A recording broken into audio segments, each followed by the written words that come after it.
একটু ঘুমিয়ে পড়েছিলাম। ঘুম থেকে উঠে বিছানা থেকে নেমে ওয়াশরুমে যাওয়ার জন্য রুম থেকে বের হব, এমন সময় কানের কাছে একটা চিৎকারের শব্দ ভেসে আসলো। আমি চমকে উঠলাম। রুমের সামনে এসে দেখতে পেলাম অপরিচিত একটা ছেলে ফ্লোরে পড়ে কপাল চেপে ধরে আছে। পাশে দাঁড়িয়ে আছে ঝর্ণা। ছেলেটি কপাল থেকে হাত সরিয়ে সামনে নিয়ে দেখলো মাথা থেকে রক্ত পড়ছে। মুচকি একটা হাসি দিয়ে আস্তে আস্তে উঠে দাঁড়িয়ে বলল, শেষ পর্যন্ত কপালটা ফাটিয়ে দিলে। আপু মাথা নিচু করে বলল, আমি তোমার কপাল ফাটাতে চাইনি, নিজের রাগকে কন্ট্রোল করতে পারিনি বলে তোমাকে ধাক্কা দিয়েছিলাম, কিন্তু আমি বুঝতে পারিনি তোমার কপাল ফেটে যাবে। বলেই ছেলেটির দিকে তাকিয়ে দেখলো সত্যি ছেলেটির কপাল থেকে রক্ত পড়ছে। আপু চমকে উঠে ছেলেটিকে শক্ত করে জড়িয়ে ধরলো। কান্না করতে করতে বলল, আমার ভুল হয়েছে, আমাকে তুমি ক্ষমা করো। আমি তো তোমাকে বারবার চলে যেতে বলেছি, এখন যদি বাসায় বাবু চলে আসে তখন কি করবে? দুজনই তো বাবুর হাতে ধরা খেয়ে যাব।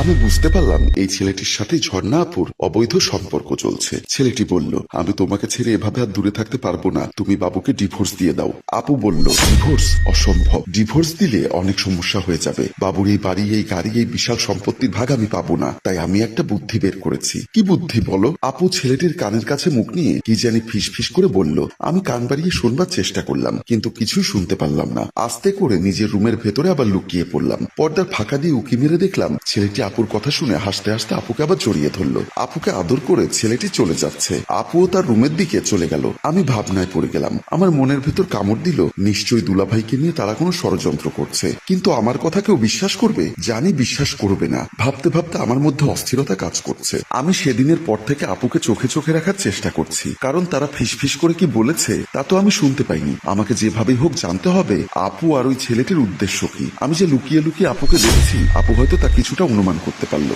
তাই হঠাৎ কাজ ফেলে পেছন ফিরে তাকাতেই আপুর চোখে চোখ পড়তেই আমি চমকে উঠলাম। আপু আমাকে হাত ইশারায় কাছে রাখলো। আমি কিছুটা ভয়ে ভয়ে তার কাছে গেলাম। কি সমস্যা? সকাল থেকে দেখছি তুই আমার পিছু পিছু দূরে দাঁড়িয়ে আমাকে ফলো করছিস। কই না তো, ফলো করছি না। কিছু টাকার দরকার, ভয়ে তোমার কাছে বলতে পারছি না, তাই দূরে দাঁড়িয়েছিলাম। টাকার দরকার তো দুলাভাইকে বলতে পারলি না, আমাকে বলতে হবে কেন? হ্যাঁ কথা তো সত্য, দুলাভাইকে তো বলতে পারতাম। ঠিক আছে, আমি দুলাভাইয়ের কাছে যাচ্ছি। আপু আর কিছু বলার আগেই আমি দৌড়ে দুলাভাইয়ের রুমের দিকে চলে গেলাম। দুলাভাই তখন অফিসে যাওয়ার জন্য রেডি হচ্ছে। আমি দরজার পাশে দাঁড়িয়ে তার দিকে তাকিয়ে রইলাম। মনে মনে ভাবলাম দুলাভাইয়ের কাছে কি বলে দিব, কিন্তু বলে দিলে তো সমস্যা হয়ে যাবে, সংসারে অশান্তির সৃষ্টি হবে। কিন্তু আমার আপু যে অপকর্ম করছে তাও তো বন্ধ করা উচিত, তা না হলে তো হিতে বিপরীত হয়ে যেতে পারে। এমন সময় দুলাভাই হাসি মুখে আমাকে ডাক দিয়ে বলল, কি ব্যাপার ছোট গিন্নি, ওখানে দাঁড়িয়ে আছো কেন? কিছু বলবে? দুলাভাই আদর করে আমাকে ছোট গিন্নি ডাকতো। মানুষটা অনেক ভালো মানুষ। আমি আস্তে আস্তে তার কাছে গিয়ে দাঁড়ালাম। বললাম, দুলাভাই আমার কিছু টাকা লাগবে। দুলাভাই হাসি মুখে বলল, টাকা লাগবে তো ওখানে দাঁড়িয়ে আছো কেন? আমার কাছে এসে বললেই তো আমি টাকা দিয়ে দিতাম। না মানে? না মানে আর হ্যাঁ মানে বলে কিছুই নেই। কত টাকা লাগবে সেটা বলো। আমি কি বলবো বুঝতে পারছিলাম না, কারণ আমি তো তার কাছে টাকার জন্য আসিনি, কথার মারপ্যাচে পড়ে টাকার কথা বলেছি। এখন কি বলবো ভাবনায় পড়ে গেলাম। দুলাভাই আমাকে ধমক দিয়ে বলল, কি হলো, আমি কি অফিসে যাব না? তাড়াতাড়ি বলো কত টাকা লাগবে। 2000 টাকা দিলেই হবে। 2000 টাকার জন্য তুমি আমার মূল্যবান সময় নষ্ট করলে গিন্নি, থতমতো না খেয়ে আগেই বলে দিতে পারতে। বলে পকেট থেকে 2000 টাকা বের করে আমার হাতে দিয়ে হাসি মুখে দুলাভাই রুম থেকে বের হয়ে গেল। আমি এখন কি করব কিছুই বুঝতে পারছিলাম না। ভেতরে ভেতরে হয়তো আপু অনেক বড় ষড়যন্ত্র করেছে, কিন্তু এই ষড়যন্ত্র আমি কি করে রুখবো? ভাবতে ভাবতে আমিও রুম থেকে বের হয়ে গেলাম। বিকালবেলা আমি বিছানায় বসে ভাবছি আমি যে বিষয়টা দুলাভাইয়ের বাবা মায়ের সাথে শেয়ার করব। আমার মা বাবা বেঁচে নেই, মা বাবা থাকলে তাদের সাথে শেয়ার করতে পারতাম। আপুর কাছে ভয় কিছু জানতে চাইছি না, কিন্তু অস্থিরতায় নিজে কোনো জায়গায় স্থির হয়ে বসতে পারছি না। তাড়াহুড়ো করে রুম থেকে বের হয়ে গেলাম। দুলাভাইয়ের মা বাবার রুমের ভেতরে ঢুকতেই দেখলাম তারা দুজন বিছানায় বসে গল্প করছে। আমাকে দেখেই দুলাভাইয়ের মা হাসি মুখে ডাক দিয়ে বলল, এসো মা, ভেতরে এসো। আমি তাদের বিছানার কাছে গিয়ে দাঁড়ালাম। দুলাভাইয়ের বাবা বলল, মাগো তোমার মুখটা কেমন জানি মলিন লাগছে, কি হয়েছে তোমার? আমি কাঁপা কাঁপা গলায় বললাম,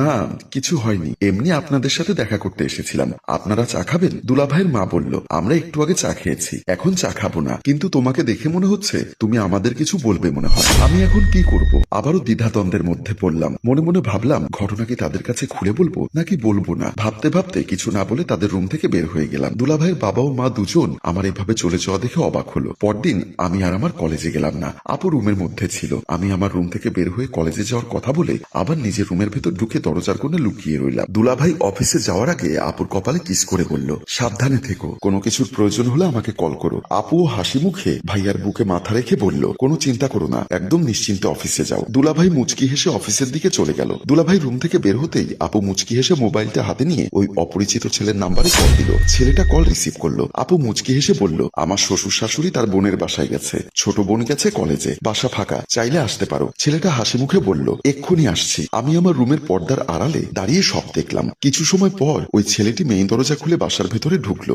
আস্তে আস্তে আপুর রুমের দিকে চলে গেল। রুমের সামনে গিয়ে ডানে বামে তাকিয়ে আস্তে করে রুমের ভেতরে ঢুকে দরজা বন্ধ করে দিল। আমি আমার রুম থেকে বের হয়ে আস্তে আস্তে আপুর রুমের সামনে গিয়ে রুমের ভেতর থেকে হাসাহাসি শব্দ শুনতে পেলাম, কিন্তু ভাগ্য খারাপ, দরজা বন্ধ থাকায় কিছুই দেখতে পাইনি। গভীর রাত, হঠাৎ আমার ঘুম ভেঙে গেল। আমি শোয়া থেকে উঠে বসলাম, ঘড়ির দিকে তাকালাম, রাত 3টা বাজে। মনে মনে বললাম, কি ব্যাপার, হঠাৎ আমার এভাবে ঘুম ভেঙে গেল কেন? ভাবতে ভাবতে বিছানা থেকে উঠে ওয়াশরুমে যাওয়ার জন্য রুম থেকে বের হয়ে গেলাম। রুম থেকে বের হতে খেয়াল করলাম আপু বারান্দায় দাঁড়িয়ে ফোনে কার সাথে যেন কথা বলছে। আমি অনেকটা অবাক হলাম। আমি আস্তে আস্তে বারান্দার দিকে পা বাড়ালাম। বারান্দার সামনে এসে দেওয়ালের আড়ালে দাঁড়িয়ে আপুর কথা শুনছিলাম। আপু লোকটিকে বলছিল, ভালো একটা কাজ করেছো, সময় মতো বিষের প্যাকেটটা আমার হাতে পৌঁছে দিয়েছো, এখন বাকি কাজটা আমি করব।